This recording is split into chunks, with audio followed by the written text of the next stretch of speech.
Hey, how are you? Got a good video here on how to pass your insurance license exam. I will give you straight to the point tips on what you need to do to get registered to pass. And then I will give you also tips that I think were helpful for me in actually passing the state exam. So let's dive into it.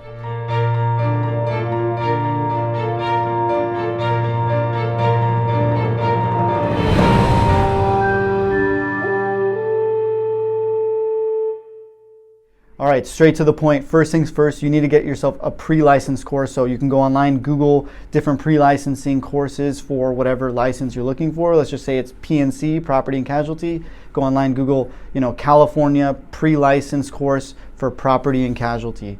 It is, a 52-hour course here in California. You pass that, and there are different courses out there. So there's cheap ones, there's more expensive ones. Feel free to reach out to me in the comments. I'm happy to suggest the ones that I think are best and most useful. So number 2, you need to pass your pre-licensing course. At the end of that course, there is a little mock exam. So that test will kind of prep you for taking the real state exam, and it is not easy. It's a long, 180 question test. You pass that, they will give you a pre-licensing certificate. That certificate will allow you to proceed with the next step, which is scheduling and passing your actual state license exam. So you get the pre-licensing course certificate once you pass the course, 52 hours, and then the little test at the end. Then you can take your state exam. Now you schedule and pass your state exam, which also is a roughly 3-hour exam, 180 questions here in California for property and casualty.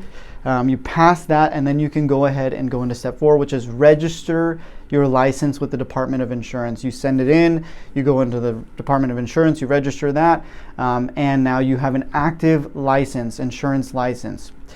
So those are the 4 steps that you need to do to get yourself pre-licensed, licensed, and then registered with the Department of Insurance.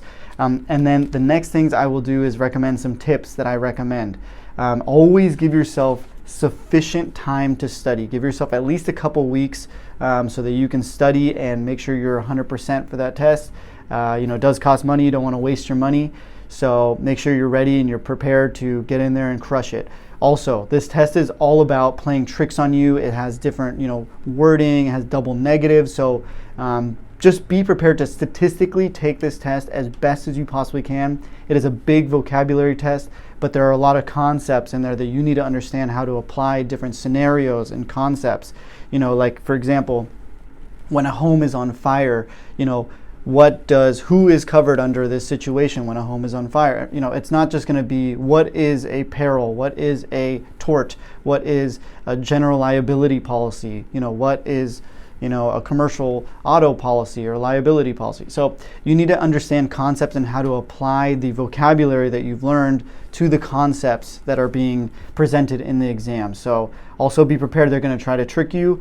There's different little strategies to taking a test. Like if you don't know any of the answers at all, you can just pick C. There's different strategies that people take, like an SAT test, but be prepared to eliminate questions or answers, answers on a question that you know for sure are not correct, and then there's certain ones that you do know, may be correct. So you want to select, you want to give yourself the best possible odds you can.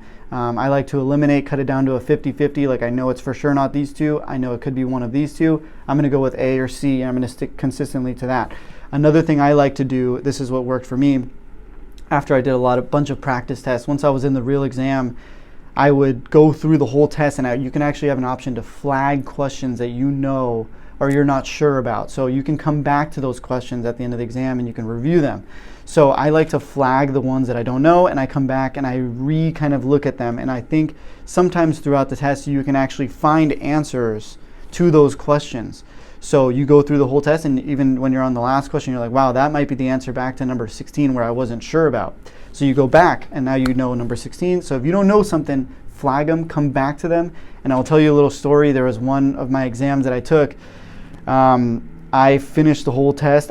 My brain was kind of fried. I was a little tired, and I had just been studying the whole week. I finished the whole exam, and I got lazy, and I said, you know what, I'm not even going to review my flagged answers. I'm just going to submit it. I'm over it. Submitted it, Worst mistake of my life. I went to get my results. They handed it to me. They're like, oh, we're so sorry. They slid me my results. I had missed passing by 1 question. So learned my lesson the hard way. Always go through, double check, go the extra mile so that you know that you did your best. And that's that. So review your questions. Don't get lazy. Don't get impatient.